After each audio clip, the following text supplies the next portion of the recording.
Alright, hello. I almost completely forgot about this video today because I've been so busy getting an education.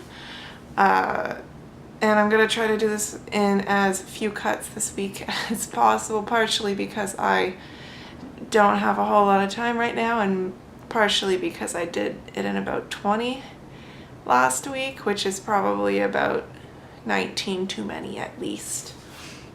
So this week I'm talking about the community, and you maybe wouldn't know it at first, but there actually is quite a bit of a activity online, and there are a few websites in particular. There is Acebook, and there is the Asexuality Visibility Education Network. They're both really great sites. Acebook I love because it's small and it's a little more personal. You get to know people a little easier, and you know, it's not overwhelming, whereas on Avon, however you want to say that, there's just a lot of people, which is fantastic because you're going to find pretty much responses to any sort of question that you might have. It's going to be there. If you need to find people in your area, it's not going to be a problem. I've found at least 3 other people who actually go to my school. So if you're looking for local people, that's the place to go. If you're looking to plan some sort of event or get together, especially if you live near a large city like I do, you're going to have no problem finding other people to get together with. The community is really important. Even if, like me, you aren't too active in it, it's great that it exists, and I still love being a presence there, even if I'm not posting every day or even every week all the time. The most important thing to me about the communities being there is that they create awareness.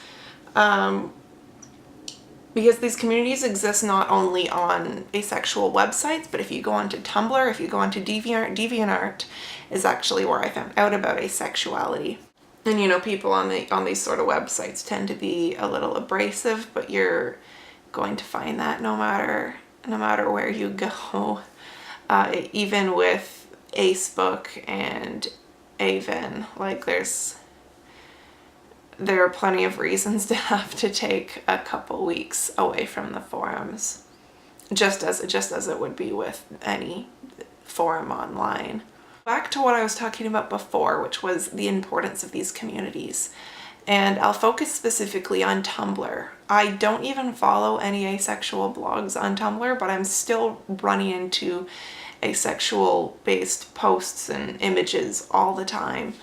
And especially lately, I've been seeing these infographics all over the place, which are basically more or less, you know, little cute little pictures just explaining what asexuality is. And for a while, I felt kind of the same way about these as I did about those introvert infographics that I've been seeing all over the place lately, and I'm sure all of you have run into them at least once or twice in the past few months.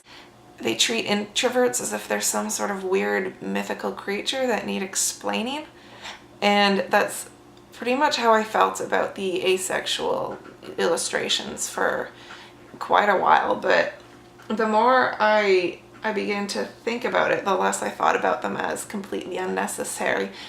They are good for the fact that, I mean, the fact that I'm seeing so many of them, it's a clear sign that there's more visibility now than there used to be. I've even been seeing jokes about asexuals popping up from time to time, and I've actually heard people talking about it in real life. In my first year of university, somebody brought it up in class.